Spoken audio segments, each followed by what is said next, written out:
My wife falsely accused me of cheating and got married 5 months after our divorce. I'm Marcus, 45, and this is the story of how my ex-wife Julia nearly destroyed everything I held dear, and how I found my way back to happiness despite losing my family in the process. The beginning. I first met Julia at a restaurant. Basically, it was a blind date organized by mutual friends. There was something magnetic about her, the way she carried herself with quiet confidence, how her eyes lit up when she talked about her passions, and her ability to make everyone around her feel special. But when we first met, she made it clear she wasn't interested in anything romantic. I respected her boundaries completely. We moved in the same social circles, often running into each other at various events and gatherings. I maintained a friendly but respectful distance, never pushing for more than she was willing to give. Looking back, I realized this might have been part of her strategy all along. One night, she had too much to drink at a friend's party. I helped her get home safely, called her an Uber, and made sure she made it inside without incident. I could have taken advantage of the situation, but that's not who I am. The next day, she thanked me profusely, saying she'd never met anyone so trustworthy. The turning point. My company was hosting its annual gala, and I casually mentioned to our friend group that I had a spare ticket. To my surprise, Julia reached out, expressing interest in accompanying me. That night changed everything between us. She seemed different, more open, more engaged. We spent hours talking, laughing, and dancing. When she invited me back to her place afterward, I declined, wanting to ensure any progression in our relationship wasn't influenced by the evening's atmosphere. The next morning, I received a long message from Julia. She confessed that she had slowly developed feelings for me over the past few months. My consistent respect, kindness, and gentlemanlike behavior had made her see me in a new light. She regretted not giving me a chance earlier and asked if we could start fresh. Of course, I agreed.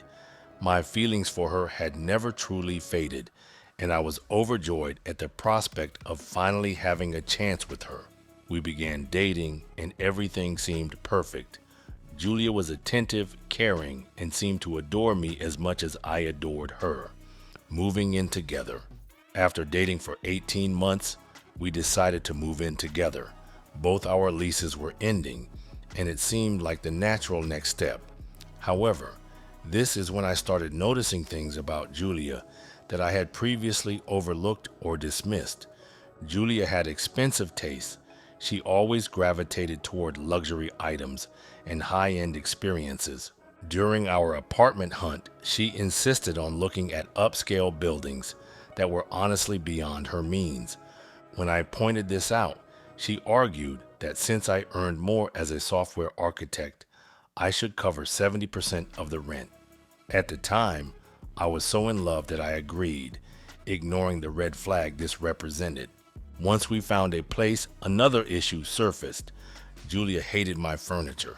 I had spent years collecting vintage pieces that I loved, each with its own story and character. She called them embarrassing and cheap looking, insisting we needed to project a certain image. Eventually, I gave in and moved most of my belongings into storage, just to keep the peace. Family dynamics.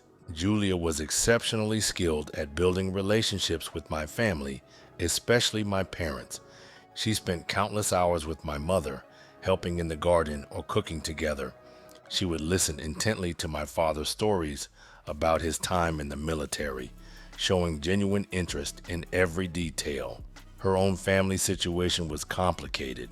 She had lost her mother to cancer when she was young, and her father had turned to gambling to cope with the loss.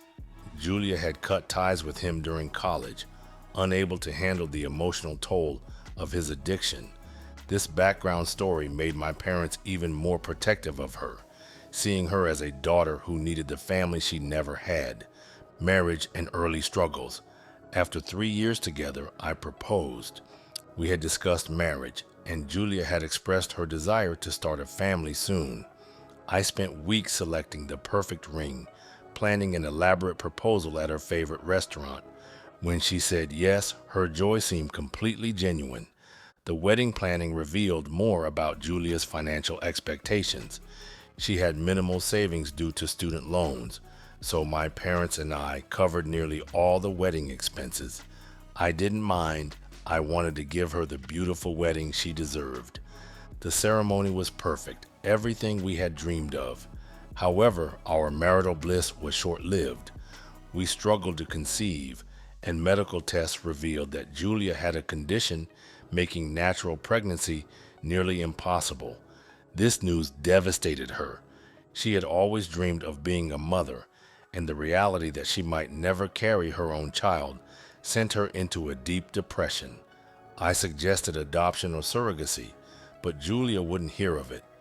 She was fixated on having her own biological child, and any alternative felt like failure to her. This marked the beginning of a significant change in our relationship: financial manipulation. Around this time, Julia began pushing for me to cover all our expenses. She argued that as her husband, it was my responsibility to provide for her completely.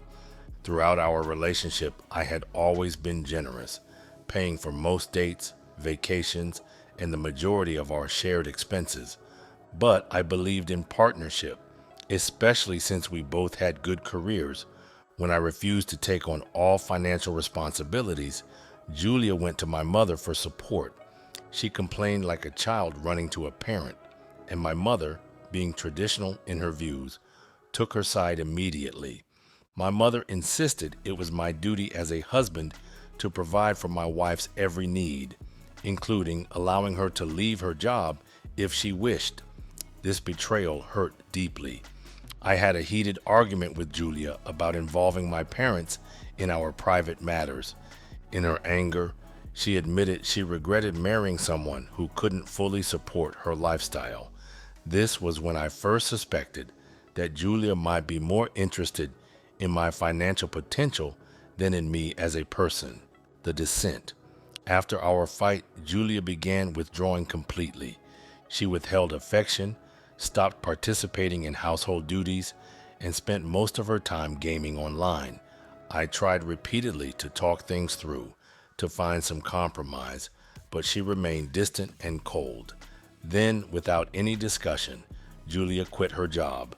When I confronted her about this decision, she broke down crying, saying she hated working and just wanted to be a good wife. Feeling guilty, I agreed to a temporary arrangement where she would handle all household responsibilities while I covered the expenses. Predictably, she never followed through on her end of the deal. She spent her days gaming or watching shows, barely maintaining the house. When I pointed this out, she would accuse me of being controlling and critical. The betrayal. Julia became increasingly absorbed in her online gaming community. She was constantly on her phone, smiling at messages from people I didn't know. One day, while reviewing our phone bills, I noticed numerous calls to the same number. When I asked about it, Julia casually mentioned it belonged to someone named Michael from her gaming group. Her nonchalant attitude worried me.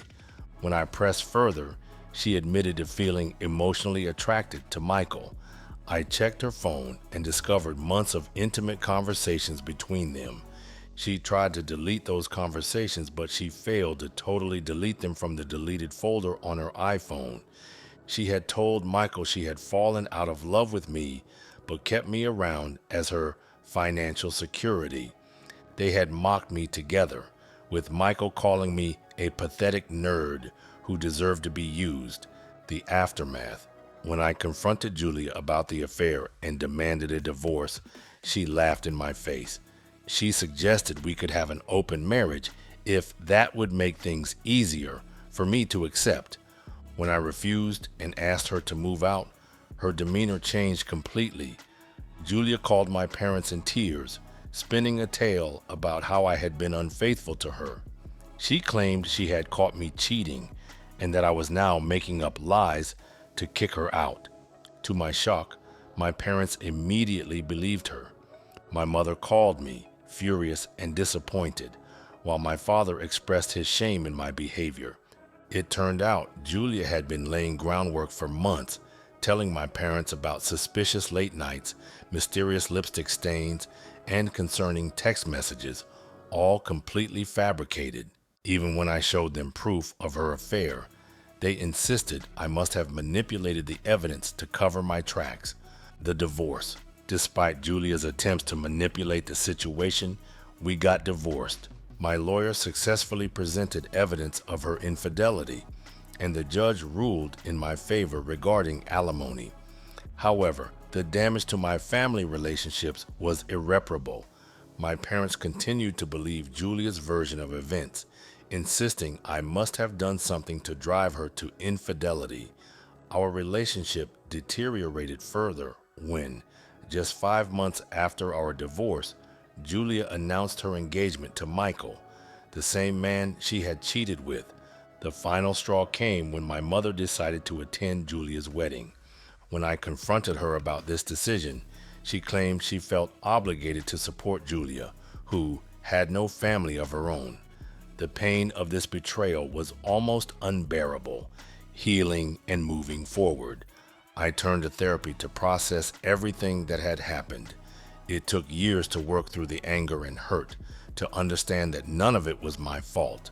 Slowly, I rebuilt my life, focusing on my career and personal growth. I relocated to a different city, which helped create the fresh start I desperately needed. Then, about 18 months ago, I met Monica at a local photography class. She was different from anyone I'd ever known, genuine, independent, and completely transparent. We shared similar interests and values, and our relationship developed naturally, without any manipulation or games. Last month, Monica and I received amazing news. We're expecting a baby. The joy I felt was indescribable, a happiness I never thought I'd experience after everything I'd been through.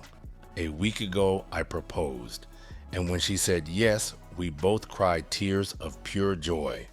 Monica and her sister had been excitedly planning our wedding, and everything felt perfect until my mother called this morning. She had seen Monica's engagement announcement on social media and wanted to know why she hadn't been informed directly. When I explained that our relationship had deteriorated too much for them to be part of my life's significant moments, she became upset, more concerned about what people would think if they weren't at the wedding than about repairing our relationship. Recent updates. In the past few days, the situation has gotten crazy, to say the least. Monica received a message from my mother, accusing her of alienating me from my family. My mother wrote that Monica didn't deserve to be my wife because wives should bring families together, not tear them apart. She compared Monica unfavorably to Julia, lamenting how Julia had always been so close to them. This was the final straw. I called my mother and told her to stay out of my life. When she insisted she would always see Julia as her daughter, I informed her that she could keep Julia as her daughter because I was no longer their son. Monica and I have blocked my parents on all platforms, choosing to focus on our future together. My final thoughts. As I write this from my honeymoon with Monica, I feel at peace with my decisions. Our intimate wedding ceremony was perfect, surrounded by people who truly love and support us. In a few weeks, we'll announce our pregnancy to our close friends and family, the people who have stood by us through everything. The journey has been difficult, but it's led me to where I'm meant to be. I'm looking forward to becoming a father and building a life with someone who loves me for who I am, not what I can provide. Sometimes losing toxic relationships, even family ones, is necessary for finding true happiness. I've learned that blood doesn't always mean loyalty, and that family isn't just about DNA. It's about who stands by you when times are tough. Monica, our coming baby, and the genuine friends who've supported us through everything. They are my real family now.